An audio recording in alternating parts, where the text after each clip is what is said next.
Bonjour à tous, c'est Arnaud de Geekaddict pour une nouvelle Open the Box.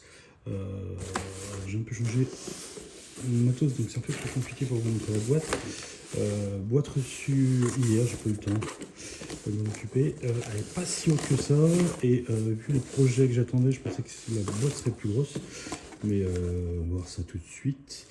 Alors, tout simplement, c'est une localisation de Lucky Luke Games de...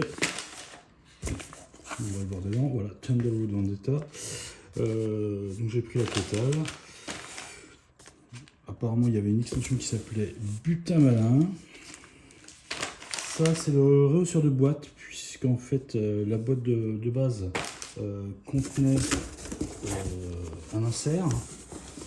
Et ils ont sorti une extension qui s'appelle le Cercle du Chaos, qui permet de jouer dans une arène. Et pour pouvoir l'ajouter à la boîte de base, il y a donc fallu rehausser la boîte. Alors, il y a aussi, dans mes souvenirs, ça ce sont des débris qu'on pose sur la route. Ça ressemble à des pièces. Je ne sais plus. De toute façon, ça doit être avec l'extension du Cercle du Chaos. On va regarder ça tout de suite. Donc la boîte, j'imagine une boîte plus grande que ça en fait. Bon, c'est déjà une belle boîte, hein. Et tous les punchboards sont en dehors de la boîte, mais voilà, c'est tout.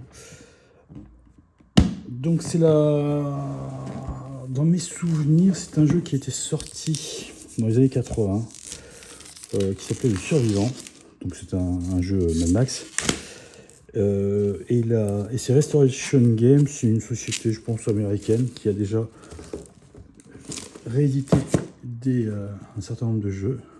Donc là, que du punchboard. Qui s'y est attaqué et qui nous a donc fait une nouvelle mouture des règles de ce jeu.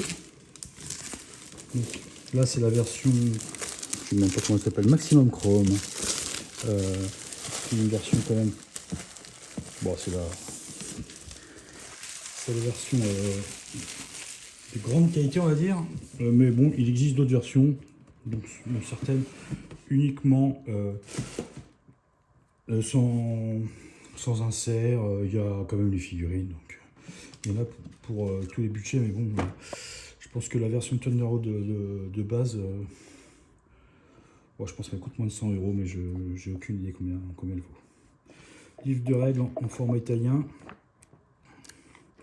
Alors là il y a toutes les règles, c'est-à-dire, vous allez voir, il y a déjà pas mal d'extensions à l'intérieur de la boîte. Donc chaque joueur va jouer 3 véhicules. Donc il y a un gros véhicule, un véhicule moyen,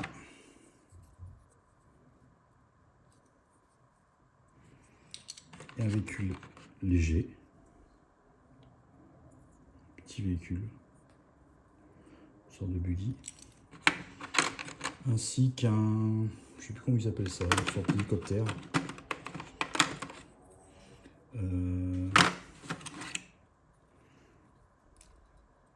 Comme dans Mad Max 2, et qui est très destructeur, puisqu'il peut, lorsque vous le posez, tirer, mais il peut aussi, si un véhicule finit son tour sur lui, il le détruit directement. Donc en extension, on a ici du Big Rig. Donc c'est un long véhicule en 3 parties. Donc les 3 parties se déplacent sur un système de cases, donc ils peuvent tourner comme ça. Enfin,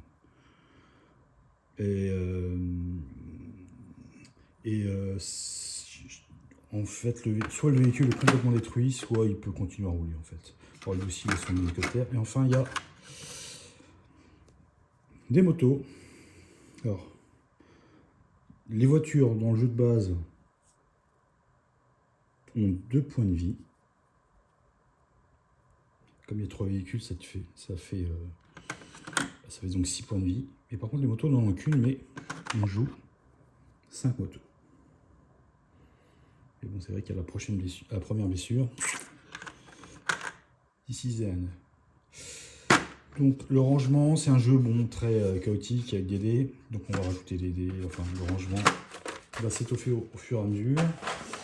La deuxième boîte, ça sera dans mes souvenirs pour mettre des personnages, les jetons de feu, peut-être des dés, je ne sais plus. Alors, eh bien, c'est ça que je voulais voir tout de suite, c'est qu'est-ce qu'ils ont fait des dés? Est-ce qu'ils les ont francisés? Grand, moyen, petit. Ok, on a bien alors je cherche, voilà, NIMP, donc n'importe quel type de véhicule. Donc ils ont bien adapté les dés, ça c'est super. Généralement ce qui se passe, c'est quand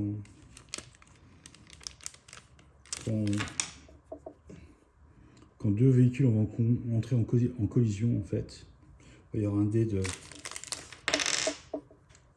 déplacement et un dé de position de véhicule. C'est-à-dire, vous voyez, en fait, il y a deux véhicules qui sont décidés, un au-dessus, un en dessous, et il y en a un qui est imprimé, alors que l'autre est juste deviné. Dans cette situation-là, quand deux véhicules se percutent, un joueur lance les dés, et on applique le résultat. Donc là, le résultat serait que le véhicule du bas se déplace d'une case. Donc ça, c'est la case initiale, et ça, c'est la case où le véhicule va terminer, et donc va terminer sur la case en bas à droite. Donc je pense qu'il y a 3 véhicules haut, 3 véhicules bas, et puis là il y a, comme c'est un dé à 6 faces, il y a les 6 directions autour de la case centrale. Donc ça, comme je vous l'ai dit, quand on tire sur un véhicule, on va lancer ce dé là, donc on tire dans l'arc avant. Et puis, suivant la taille du véhicule, comme je vous ai indiqué au début, il y a 3 types de véhicules. Et bien, en fait, on va toucher. Si on touche, on inflige une blessure, un dégât, matérialisé sous la forme de tuiles. Puis, et qui peuvent avoir des effets. Donc ça, ces cartes-là, je sais que ce sont des cartes pour les chiffres, hein, pour les gens qui sont allergiques au hasard, puisque en fait, en début de tour, par exemple, si je suis le joueur jaune, je prends, non pas le jaune, c'est un mauvais exemple. Si je suis le joueur rouge, c'est un mauvais exemple aussi. Donc bleu, c'est-à-dire je joue 3 véhicules. Je lance 4 dés. La 6 faces classique. Et ce sera les dés que j'aurai pour activer mes véhicules pour le tour. Sachant que la valeur faciale va correspondre au nombre de cases où le véhicule va pouvoir se déplacer. Donc on ne se déplace qu'en avant et en diagonale, avant. Et le dernier dé, puisqu'on a 3 véhicules, donc on en a 4, va permettre d'activer un bonus qu'on a sur notre plateau de jeu. Donc les bonus qu'on a, ça va être le turbo, appeler l'hélicoptère, réparer un dégât, et puis je crois le drift, c'est-à-dire on peut éviter le premier véhicule qu'on percuterait. Ça c'est le dé de feu. Ça peut vous donner, donc c'est votre véhicule en feu, ça peut vous donner un bonus de déplacement, ici plus 2. Et par contre ici, tête de mort, c'est pas bon, je crois que votre véhicule explose. Et ça, le feu s'éteint, tout simplement. Donc vous pouvez, vous avez apparemment 2 possibilités d'éteindre, 3 possibilités de boost, et une possibilité sur 6 que votre véhicule explose. Bon, alors les cartes, je ne vais pas tout ouvrir parce que ça va être trop long, mais tout simplement ça va être des cartes d'événements, des cartes qui vont booster votre véhicule. Vous voyez par exemple, si vous récupérez cette carte là,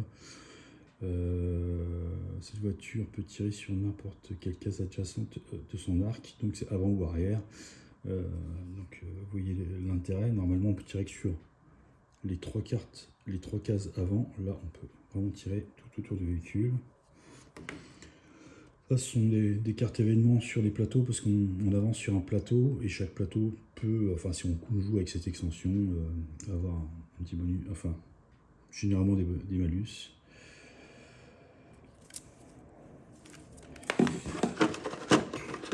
ça, ce sont des cartes qui vont remplacer les dés. Vous allez avoir des cartes allant de 1 à 6. En fait, c'est vous qui jouez avec ces cartes-là et vous choisissez quelle carte vous allez affecter à quel véhicule pour son tour. Non, pareil, ça, je sais pas tout ce qu'il y a. Et en dessous, dernier événement, dernier plateau. Ça va être là où on va ranger tous nos plateaux de jeu sur lesquels on va se déplacer. Je vais essayer de retrouver où je les ai mis.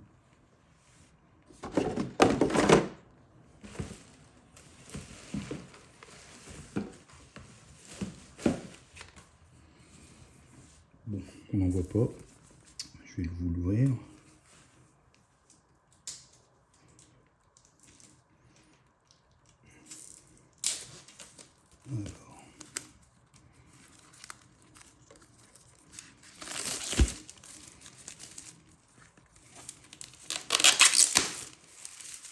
Alors, je vais vous essayer de vous en trouver un. Je vais appliquer au hasard. Au Samuel. Donc, vous voyez, ça c'est le plateau sur lequel on va jouer. Donc il y a des plateaux à l'avant, un plateau à l'arrière. Il y a généralement 3 plateaux. Et donc ici, c'est ici qu'on va ranger les plateaux. Et donc vous placez vos véhicules par case. Vous voyez donc si le véhicule est ici, l'arc avant est là, l'arc arrière est là. Ici on a c'est des options. Ça c'est un tremplin. Donc une fois que vous finissez ou vous arrivez sur le tremplin, vous lancez un dé, je crois que c'est le dé vert, qui doit aller de 1 à 4 et c'est le nombre de cases de déplacement. Pour ce qui peut être assez dangereux, parce que si vous finissez sur cette case là, vous voyez les cases qui ont un tour doré sont des cases qu'on ne peut pas franchir, donc votre véhicule s'écrase dessus et il est directement détruit. Les plateaux sont recto verso. Les cases avec des triangles orange sont des cases danger sur lesquelles on va appliquer on va poser des tuiles. Et ces tuiles peuvent très bien ne rien faire, tout comme peuvent, vous voyez, on a quelques-unes. Donc là, c'est du tremplin, c'est du feu. Ici, c'est de la glace. Ça, c'est les fameux jetons de feu dont je vous avais indiqué si votre véhicule est en feu. Ici, ça doit être, c'est ça, un obstacle. Donc, c'est je pense que c'est une carcasse. Et d'ailleurs, après, on peut retirer la tuile. Il y a des jetons carcasse dans la boîte. Donc ça, c'est le contenu de la boîte de base. Alors, donc vous voyez, avec un thermo bien comme il faut. Et je retire tout ça. On va passer vite fait au cercle du chaos, parce que je me demande vraiment ce qu'il y a dedans. D'ailleurs, on a déjà une petite information. Il y a une 5e couleur pour un joueur pour jouer avec 3 véhicules classiques.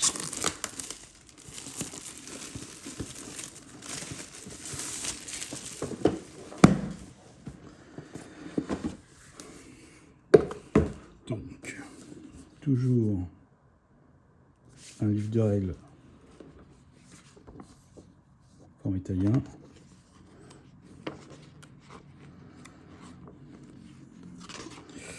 Donc on est sur un livret de, je crois, 8 pages. Non, 12 pages.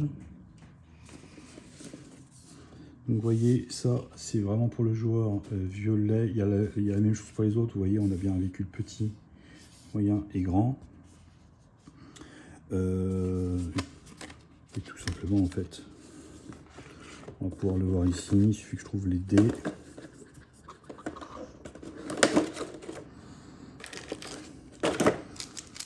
Quand on active son véhicule, on va positionner le dé suivant sa valeur, ici 4. Sur cette case, on avance le véhicule de 4 cases.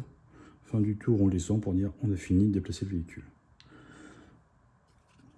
Et ça, c'est votre capacité, les capacités communes du véhicule, c'est-à-dire là, vous voyez, vous emboîtez les communes comme ça pour faire une ligne, des tuiles comme ça, et donc vous voyez, vous avez le airstrike, donc air-sol, c'est le tir d'hélicoptère.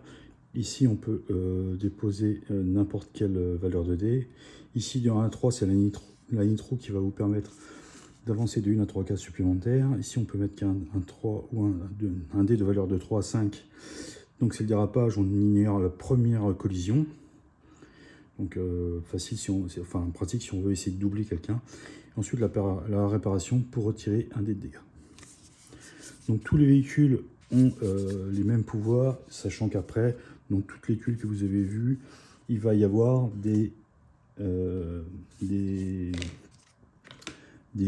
spécialisations, c'est-à-dire des personnages un peu plus ou moins déjantés, comme on a là en fait. Vous voyez, Brandon ou Bongo le clown, qui vont avoir leur propre capacité. Lui, la nitro, elle est que sur 1 ou 2, au mieux de 1 à 3. La réparation est sur 6, c'est classique. Et, pardon, il a une capacité qui s'appelle Bong, qui ne se joue que sur un 6. Donc, il n'a pas la possibilité de déraper, comme l'autre. Donc ici, on a toujours l'air-sol. Lui, il a des lance-flammes, il peut réparer. Il peut balancer des pétards. Et comme ça, on a une bonne douzaine, à mon avis, de personnages supplémentaires qui vont donner une asymétrie par rapport aux tuiles de base. Donc là, je ne connais pas. Ça a l'air d'être des bonus. Ces bonus, ça se dépunche vraiment très bien. À mon avis, dans l'arène, on récupère des pouvoirs. Donc précision, régler un dé spécial sur n'importe quelle face au lieu de le lancer. Bon. Après on en a d'autres comme ça, on a le canon double. Mais j'avoue que je n'avais pas lu les règles de cette extension. Et donc ça c'est le plateau central sur lequel ça va batailler.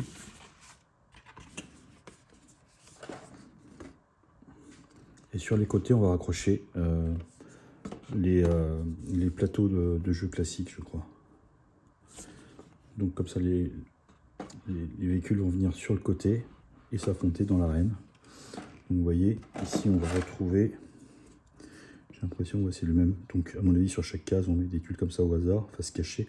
Et quand on les ramasse, on regarde ce qui se passe. Il y a aussi un système avec des débris qu'on peut ramasser, je pense que c'est ceci. Et là, j'avais pu le prendre.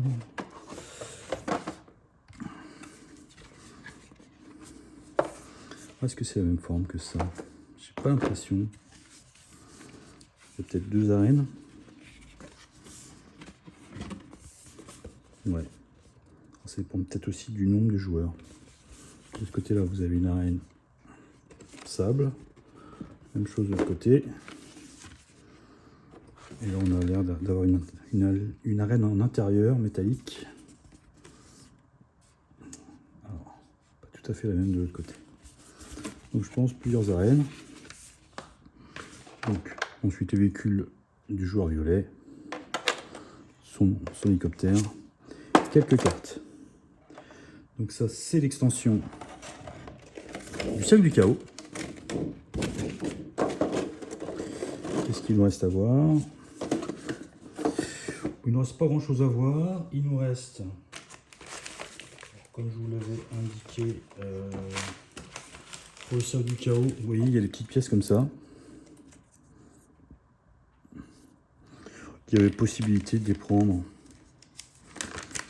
en version métal. Nous, on a des pièces de 1 et de 5.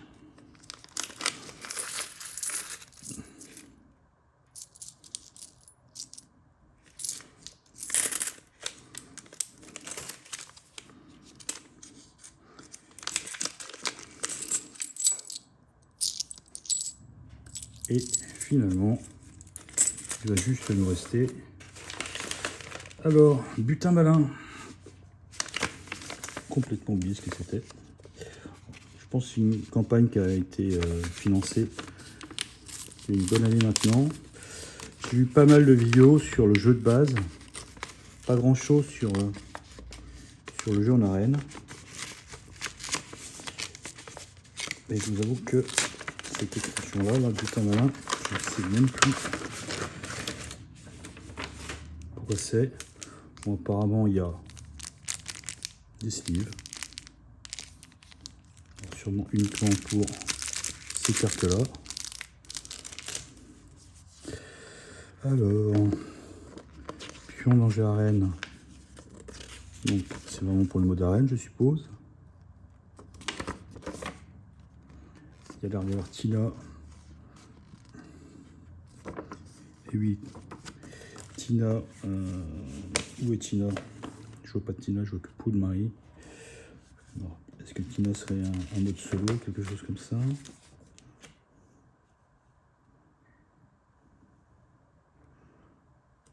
Oui. Ou alors c'est peut-être des cartes, à voir. Ouais, la Tina. Donc on a un personnage supplémentaire, différent des côtés. Donc Marie, quelques nouvelles tuiles, et donc deux paquets de cartes. Ça doit être, oui, la version Dutch Qualitat, c'est-à-dire pour jouer en version carte et non pas en version dé pour le joueur violet. Et ça, c'est Tina qui doit être un mode de jeu pour l'arène. Bah écoutez, je crois qu'on a fait le tour de Thunder Road Vendetta. J'espère que ça vous aura donné un bel aperçu de ce qu'il y a dans la boîte. Moi, habituellement, je suis plutôt un joueur de cube en bois, mais ça, c'est vraiment le type de jeu qui va me permettre de passer une super soirée. Où on va se vider la tête et se taper, et de temps en temps ça fait vraiment beaucoup de bien de changer de type de jeu. Je vous remercie de m'avoir suivi jusque là, je vous souhaite une très bonne continuation à vous, et je vous dis à bientôt pour une nouvelle vidéo.